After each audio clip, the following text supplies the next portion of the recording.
What's going on, everyone? Welcome to another episode of the Brave and Faithful podcast. Once again, I'm your host, Raiden Dinicio. And today I have a special guest with you guys. She's an Army veteran. She's a speaker, the author of the book, The Enemy Inside Me. She's a cancer survivor, Brandi Benson. Welcome, Brandi. Thank you so much for having me. I'm very excited to be on the podcast and to finally meet you. So, hello. Hi. Well, first off, thank you for for taking the time here. So before we get started in talking about what you're doing now, can you share a little bit about your service in the Army? What did you do and how long did you serve for? Yes. So I got in the military 2008 to 2013.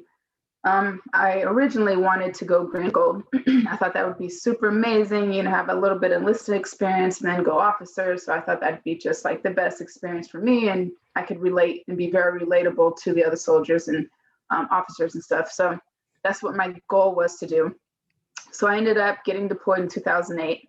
I was at my main duty station for 1 month and 9 days, and we got shipped out to Iraq like immediately. So I'd been in basic training for a couple months, AIT for a couple months. So I was really like freshly brand new to the military. And I was like, oh my God, I'm already getting deployed. Like, this is not a good sign. I was so scared. So I ended up getting deployed. And while I'm there, I end up finding a lump in my leg, which ends up being this like really rare and aggressive cancer. So I get really sick. I almost die. It's, very long story with that. But then they had to remove this really huge portion out of my leg. So they took out my entire adductor muscle, which means that I can't run, I can't sprint, I can't, really be deployed, because if, God forbid, there'd be a firefight, I can't get away fast enough. I'm like a liability. I'm hindering the entire team. So I decided that it'd be a good idea to get medically retired and get out. So that's why I kind of ended my career rather abruptly, because I couldn't, go on any longer. My leg was just not operating like it used to. The rucks were really hurting it. I was getting swollen ankles all the time. It was just terrible. So I ended up getting out pretty quickly. I was originally a 92 Golf, and I did it because they said that. And what is that for anybody that might not know? Yeah, so it was a cook, right? Okay. But I didn't do any of that pretty much at all. I did more of like the HR stuff, a lot of human resource stuff. I did a lot of writing, things like that. So I didn't do too much of that, because they kind of found out what my background was, and they kind of catered towards that area instead. But I did work in the defect a little bit. But anyways, so I was a cook. I joined because they had a bonus, right? And the recruiters always get you with the bonuses. Especially around that time. Oh my gosh. And I was like, oh my goodness, like, okay, cool. This is going to be great. And they said, you're going to get a $30,000 bonus. And I'm like, wow. But I didn't know it was broken up into increments of 10, every year you get 10,000. Yeah. So when I get my first round of money, I'm like, I'm missing $20,000. Like, what is this? And they're like, oh no, they break it up. I'm like, what? No one said that. I was like, I picked this job, and I, it's not like I really wanted to. I picked it because I thought I was getting $30,000. But it's okay. I ended up, so I, did that. I ended up doing some HR work, lots of writing. Then I ended up getting medically retired, and my career ended very quickly with the military. I ended up getting out, and then went back to school, got a master's in writing. So it was interesting. What was your plan like when you got in? Like, were you trying to do as a career, or like, Yep. What was the plan? Yeah, my goal was to go all the way. I wanted to retire in the military. I wanted to do 20 plus years if I could.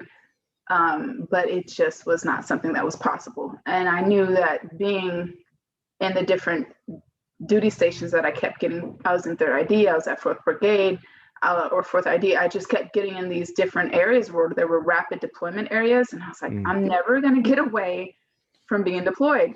So right after I get done with cancer and finished with that, I almost die, all of that, I get attached to another unit that just came back from deployment, which means that they get like a year where they're going to be here, and then they're going to go off again. And I was like, oh my God, like, I don't think I can do that again. It was so scary.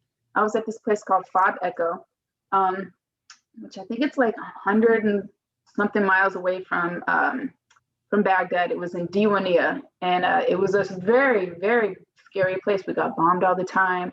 The little the alarm system didn't work when the bombs would come in. Like, there's supposed to be some sort of alarm Right. system that would, like, let you know, like 10 seconds or something ahead of time that something was coming.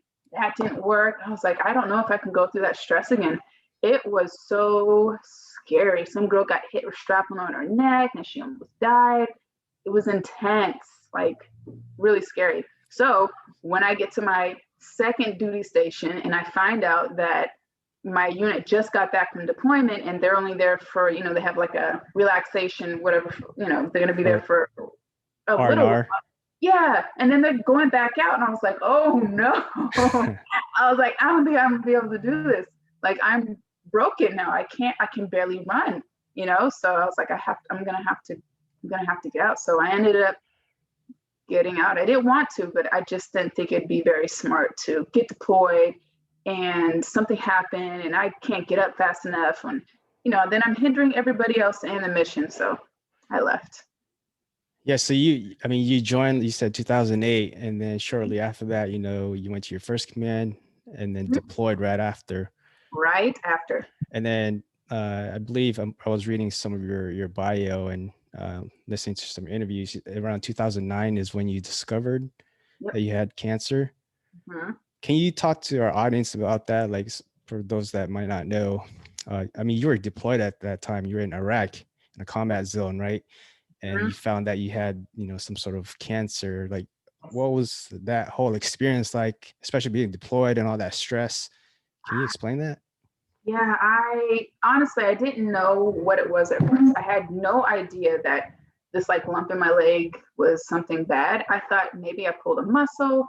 I thought like for sure the doctors, because I had seen like several doctors before I got diagnosed, and I thought for sure they would tell me that like this looks like something serious, but nobody said anything. They were kind of just like usher me along with like urgency. They're like, hey, well, give me a choice. So like the first place I go to in Baghdad, they tell me, well, there's blood flowing in and out, and we highly suggest that you go to Germany to get an MRI. But if you want, you can stay here at Fob Echo. And I'm like, no, I don't want to stay at Fob Echo. Like, I don't think I want to do that. It's okay. I think I'm going to go to Germany. So I go to Germany, I get it checked out, and then they tell me, oh, it's a tumor. And I'm like, what is a tumor? I don't even know what a tumor is. I'm 24, pretty naive about all this stuff. I think I'm invincible. Like, I'm in the top shape ever. I'm keeping up with all the guys. So to have something like this just made no sense. And then I didn't know what a tumor was.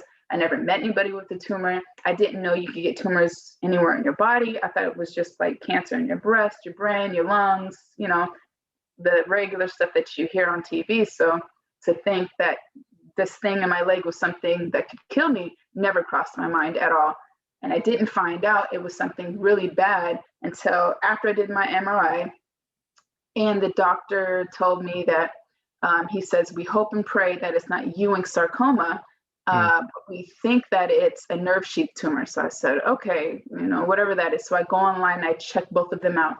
They're both cancer. So now I know I have cancer. Now I know I'm dying.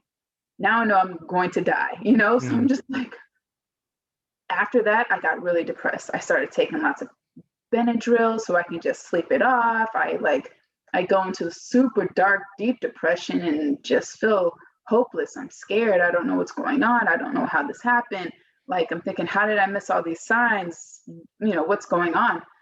So I for sure that I was going to die. And so did all the other doctors. Everyone that met me and were, taking care of me initially because of what the statistics say online. You're going to die, or it's going to your lungs, your spinal cord, your brainstem. All of that. So they weren't very hopeful to go to the doctors and to hear that from them. And they're supposed to be somebody who's kind of like on your side, and they don't have any hope for you. It just makes you feel really hopeless. Like, you're depleted. Like, what do you do next? Not even the doctors think I'm going to live. So It was just really very scary to face your own mortality. Right. Like, that's crazy. So crazy. So you found this out while you're still in. You didn't get out until you're 2013. You weren't medically discharged till then. Mhm. Talk to us about your transition out of the Army, Hmm.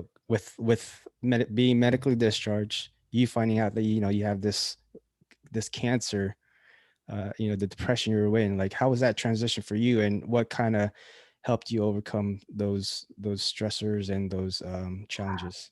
I was nervous. I was not happy. I was very scared. I felt like I wasn't ready because that's not what I planned on doing. I had like a plan. This is what I want to happen. Now it totally just went left. It's like, this is not what I prepared or kind of like envisioned like at all in my life whatsoever. So I kind of had to think quickly, like, what am I going to do next? What am I good at? Like, I've spent so much time, not like it's a lot, but so much time thinking I'm going to be doing this here, and now it's something totally different. So it was I just had to prepare for like the unknown. And that was just really hard because I didn't know what to prepare for. I'd never been in the real world in a sense. So now I'm going to the civilian sector, and I'm so used to being told what to do, where to go, what time to get up. This is what time PT is. This is what time lunch is. And now it's just like a free for all. And I'm like, I don't know if this is going to work for me or not. But going through the whole transition with like getting your resumes and your cover letters and setting up your payment plans and like just everything. Like, everything was cool until we got to the resume portion. And I feel like that was the part that really lacked and made me feel really insecure about going out and trying to find a real job. Because I felt like everybody's resume was the same. We were all the same. Everything was the same. And I just realized that there was a huge need there. And that's how I ended up starting Resume Advantage, was because of the experience that I had with transitioning out of the military to the civilian sector with this piece of paper that's supposed to like get me this amazing miracle job that wasn't very translatable, like jargon wise, for the civilian world. So I ended up opening up a business called Resume Advantage, and it caters to individuals like us getting out of the military and going to the civilian sector. So I feel like that has also really helped me feel like I'm still able to not have my boots on the ground or anything, but still kind of helping out with the mission. And talk to us briefly about Resume Advantage. Like, how can we find out more information on that? And is there some sort of like application process? And Yeah, so there's how's that? no application, none at all. So Okay. you can go to my website, have different packages. We have resumes, cover letters, professional bios. We help with interview preps. We do a 90-day business plan if you need that. And so what we do is we just really get you ready for the interview, so you get picked. So we make sure we hit all the key industry buzzwords. We make sure we are communicating your values, specifically you, on this piece of paper. So out of thousands of people getting picked, you are the one that gets the interview. And that's what the whole point of a resume is to get the interview, so you can sell yourself and communicate why you're the best person for that job. So that's what we're really great at. That I'm really good at getting the interviews, securing the jobs. That's something take a lot of pride in, because I've worked really hard and try to figure out what it is that we have to get on that paper. But yeah, so if you needed my services, you would go to resume-advantage.com. You would, or you can email me at Brandi Benson at resume-advantage.com and tell me you need your resume. I need your resume if you have one. And if you don't, we have a form for you guys all to fill out that basically runs through exactly what the resume is, like your employment history, your pay grade, all of that stuff. And we have two different types of resumes. We have the federal resume or a civilian resume, so it kind of is different for the processes. But fill out that sheet of paper, send it on back, and then we start the process. Awesome. Pretty simple. Mm-hmm. So for those of you guys just listening in, talking to Brandi Benson, Army veteran, author, and speaker. Brandi, you mentioned your biggest takeaway from the Army was allyship and leadership. Can you explain what you mean by allyship? Yes. Well, this is what I mean. with allyship, I feel like I've learned that you can't get through life alone. Like a lot of people just want to be independent. They want to be by themselves and they just want to, just them and that's it. But you need other people to get the mission finished efficiently, better, quicker. It's a better perspective, different implements a different culture, people. Like I think the finished product is so much better when it's whole, like a cohesive teamwork together, allyship, or somebody there for you that's helping you. So I feel like that military experience really taught me about allyship, and then somebody also being there for you and advocating for you and helping you out and kind of just guiding you in life. That's what the military did for me. And then from a leadership perspective, it just taught me how to be a leader, how to lead people, how to take authority and guide and be able to listen. Because I think the worst leader is somebody who thinks they can lead, but they're not even listening to what the individuals need. And I think that's very irresponsible. So just lots of leadership. And it's helped me in my career now and in my speaking engagements. And I translate all of my story and everything. It all just stems from being in the military, having discipline and all that great stuff. Yeah, I think that's what the military, that's what the military is all about, right? Like the teamwork and bringing everybody together from, different nationalities, cultures, ethnicities. You need to. Diversity. Mm-hmm. Yeah, and then they put you in these situations like, you deployment. They put you in the leadership positions where you never thought you'd exceed, or and you have to work together. You have to have ally. Yes, everybody has to do something. You all have to take some sort of leadership, some sort of initiative to get this project or this mission done. And it's all like you can all take all of those tools and those resources and experiences, and you can make them apply to real lifetime scenarios that you will continue on to experience in life. Definitely. So Brandi, I mentioned the book, The Enemy Inside Me. Can you explain to our audience why the title, The Enemy Inside Me? Yeah, right. Oh my gosh. It was named something else. I'm not gonna say what it was, but it definitely wasn't something cool. I came up with that out of nowhere. So this is how the book came about. It's kind of a little long story, but we'll get through it. So when I was in the hospital in 2009, my nephew, he was 2 years old at the time. Everyone, they thought that I was going to die. They were making me update my will, making sure all my affairs were in order. I'd have this chaplain come in and he'd lay this huge crucifix on me. He'd be praying over me. He's just really dramatic about stuff. And everyone thought I was going to pass away. And I was really upset that this was my future so soon and it's going to be happening. And my nephew, who was 2 at the time, we weren't going to have any memories together. We weren't going to be, he was not going to remember me at 2 years old. I just knew that was not going to happen. So my goal was to leave something for him that was tangible that he had for me.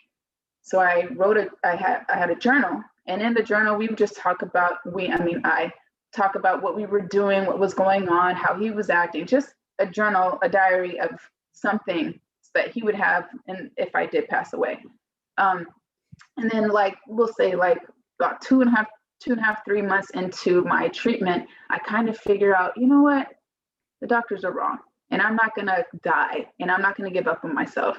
And if I do get to live, I'm going to take this diary, this journal, and I'm going to make it a book someday. And so in 2013, I get out of the military and I have this journal and I'm like, oh my God, I got to do something with this. I have to keep my promise. And so I'm like, okay, so I go into a school, I enter into this program called Savannah College of Art and Design, which is a writing program.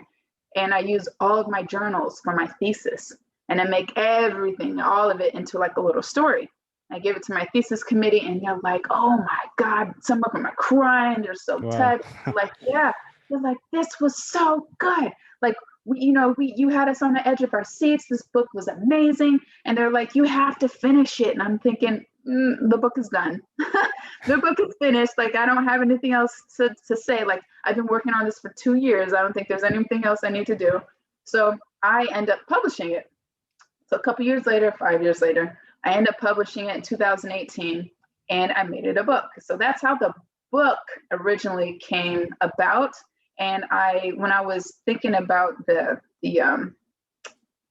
title, I was thinking, okay, well, I can't have it. It was a stupid one. I can't have it theirs. I was like, this is just not very good. And I'm thinking, okay, well, like I'm in the military, like I go and I defend my country to defeat the enemy that's out there. Now I have an enemy inside my body trying to take over me. And I was like, the enemy inside me. I was like, ding, ding, ding, ding. I was like, oh my God, that's what it's gonna be. And then that's what it was. And it just kind of like came out of nowhere. And that's how it came about. And it's been pretty cool. People think it's a cool title. So I think it's pretty awesome. It's like a little play on words, you know? Yeah, it is. It's a great title, The Enemy Inside Me. It kind of Yeah. gives you wondering like, what this book is about and things like that. Yeah.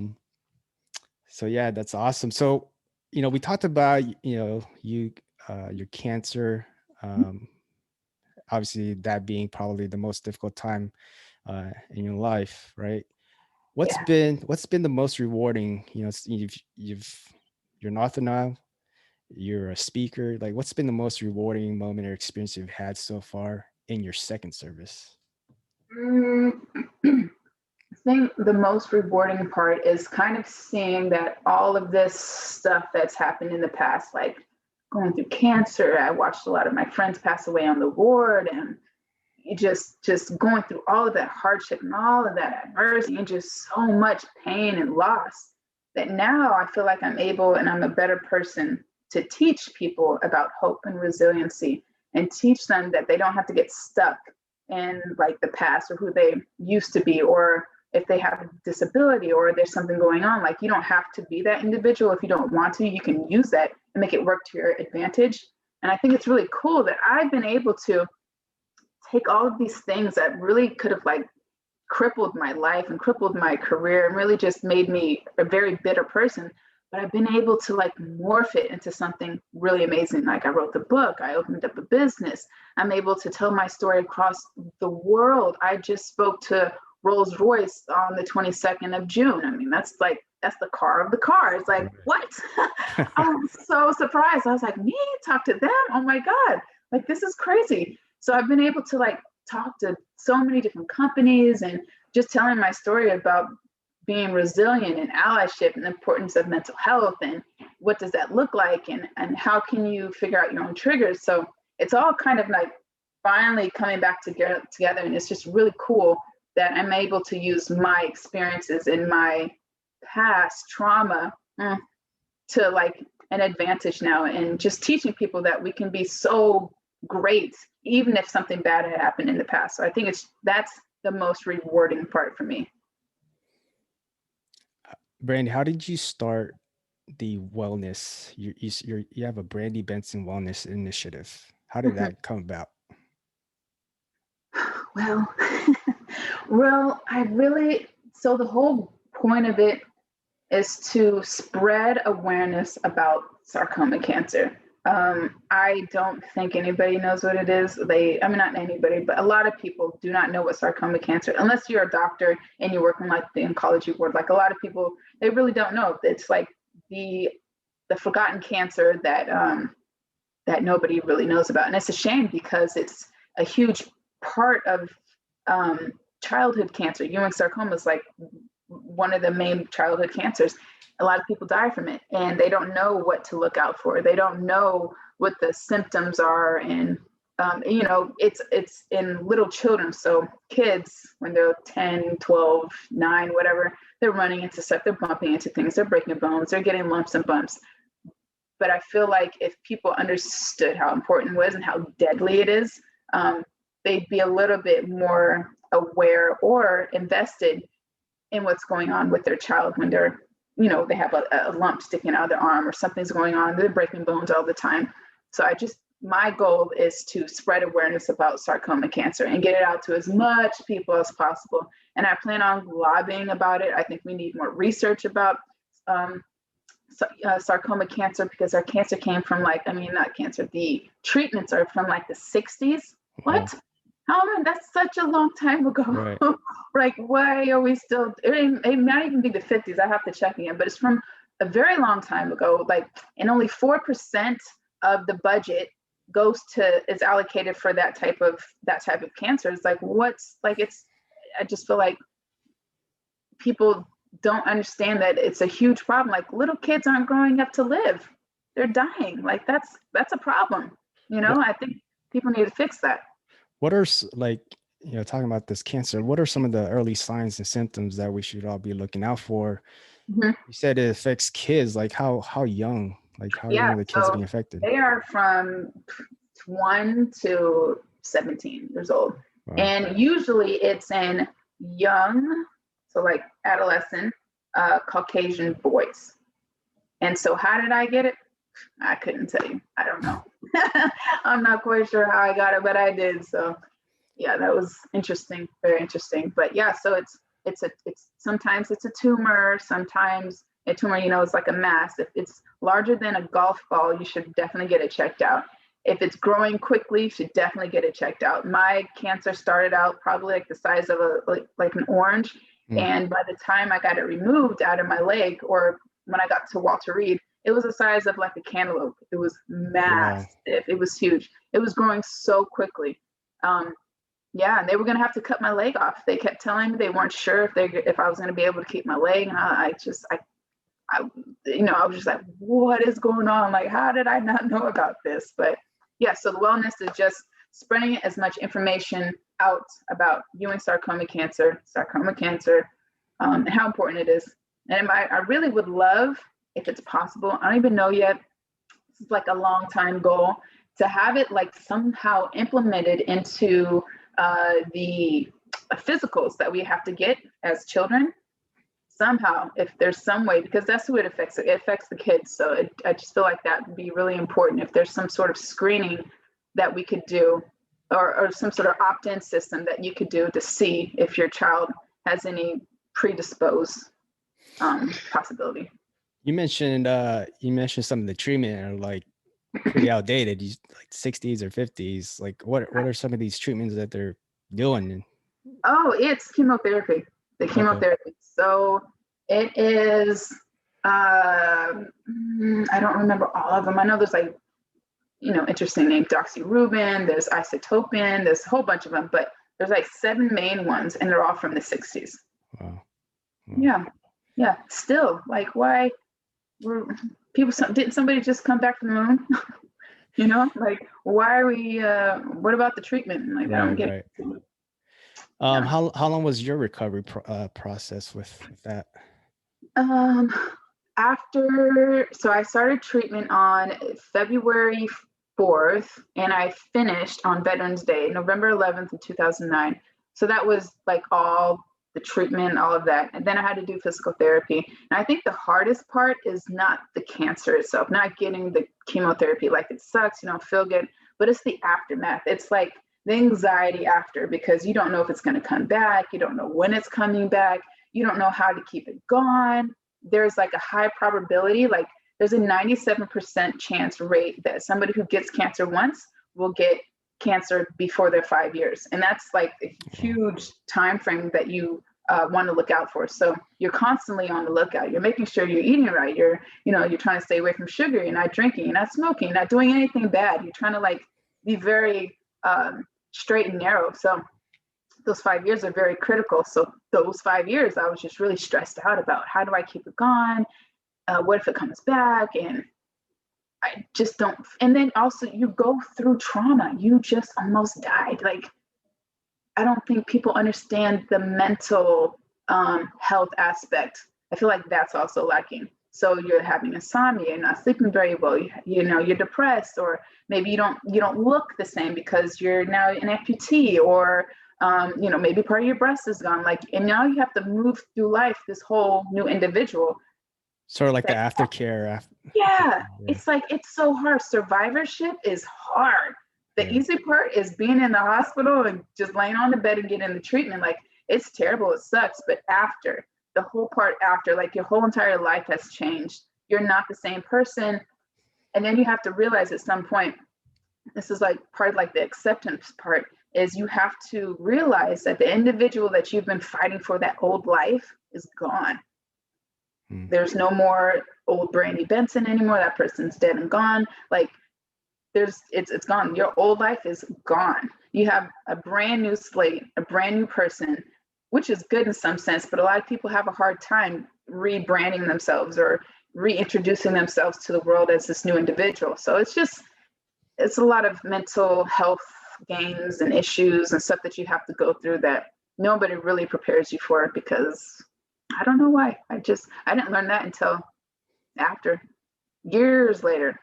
And now I'm just starting to see that there's a huge trend in this, and people are like, there's a problem. Like, we're having a mental health crisis after cancer. How do we fix this? I'm like, oh, that's what that was. I got it.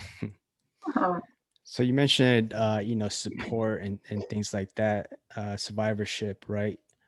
What would you say? What would you attribute your success after the treatment? Like, is there anybody or anyone that you can think of that might have helped you along the way? Well, my mother's always been there. She's always been a great, great, great, great, great support system. Always, always. So she's always number one.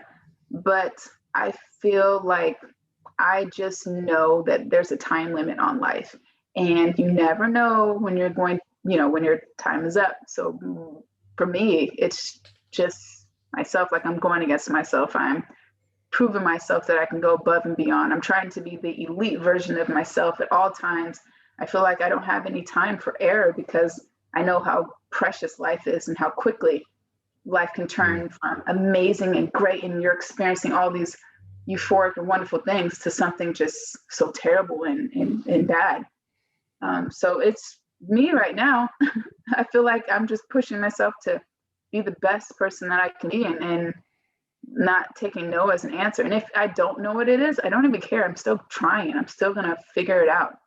I just feel like my drive and my motivation is so much stronger, and like there's no wavering in it at all anymore. Before, I'd be a little scared, like, oh, I don't know if I should go over there, or if I should talk to this person. It's like, no, I'm going to go over there. I'm going to talk to this person. I'm going to figure out what I need to ask.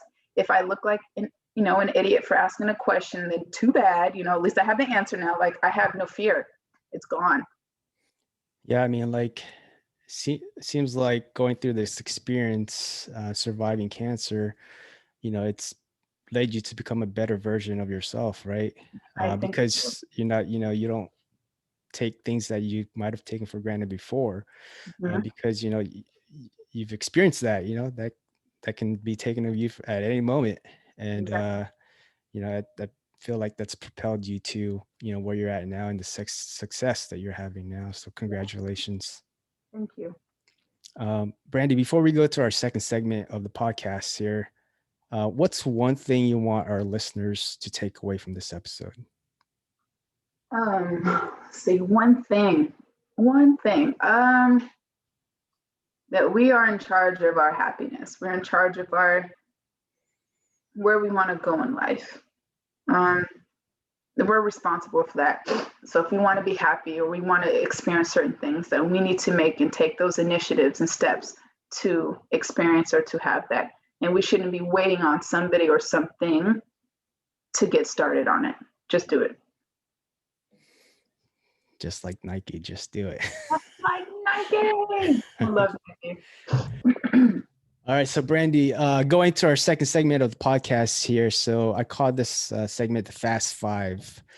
So same 5 questions to ask all my guests, just to get to know them a little bit. Are you ready, Brandi? I don't know. Okay. First question: what's one hobby you enjoy? Oh, okay. This question. I love to paint. Painting is fun, and I feel like that is fun because I allow myself to be messy, or like I can be out of boundaries, or I can be creative, because I'm a very structured person, and I want things perfect, and I just want perfection all the time. But when you can do art or have art, or you're creating something, it could be as crazy and wild as you want it to be. And I feel like I'm able to express that that individual and that side of me that is very deep down.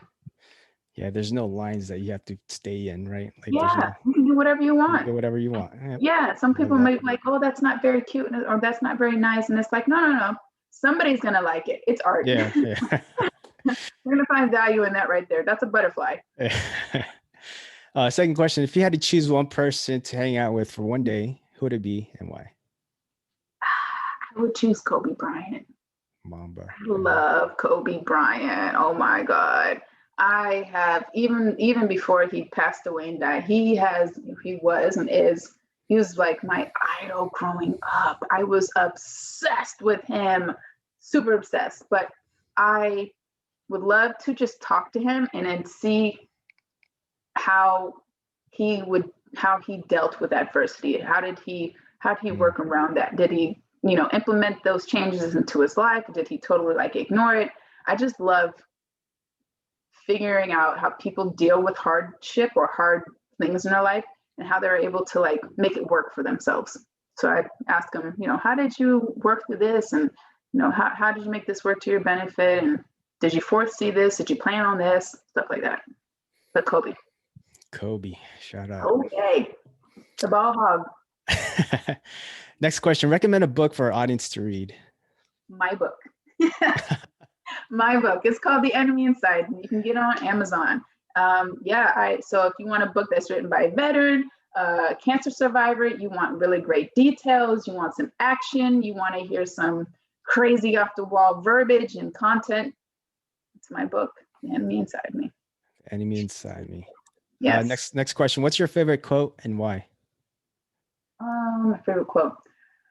My favorite quote is, you can't be both pitiful and powerful in the same body. You must choose one. It's by Corey Hicks. I love that quote because I feel like it's so true. You have to pick and choose which one you want to do or be at the end of the day.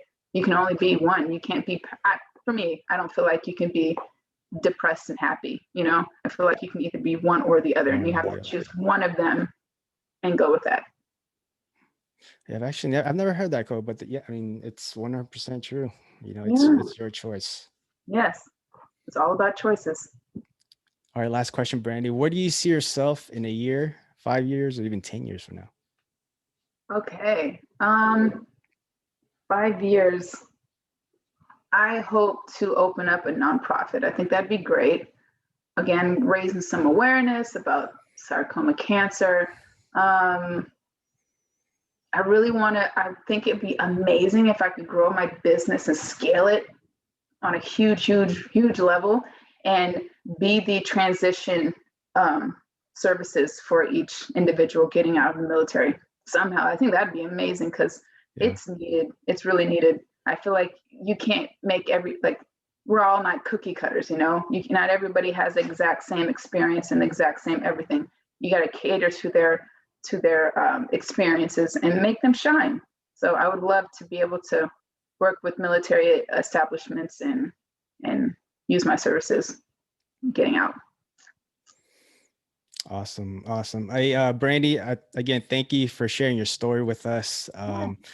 I appreciate you for being open. One last thing, where can they follow you? Where can they support you? Yes, you can go to my Instagram. It is sorry, it's my dog. No worries. Okay, please. It is at Brandi L.Benson. And then that's all the same tagline for Instagram, Facebook, Twitter, all of that. Awesome. And then can you mention also the website with the resume? Resume, www.resume, resume, which is a dash, advantage.com. Awesome. Hey, Brandi, thanks again for sharing your time, and hopefully we'll talk to you soon. Yes, thank you so much. Bye. All right, take care. Yeah, bye.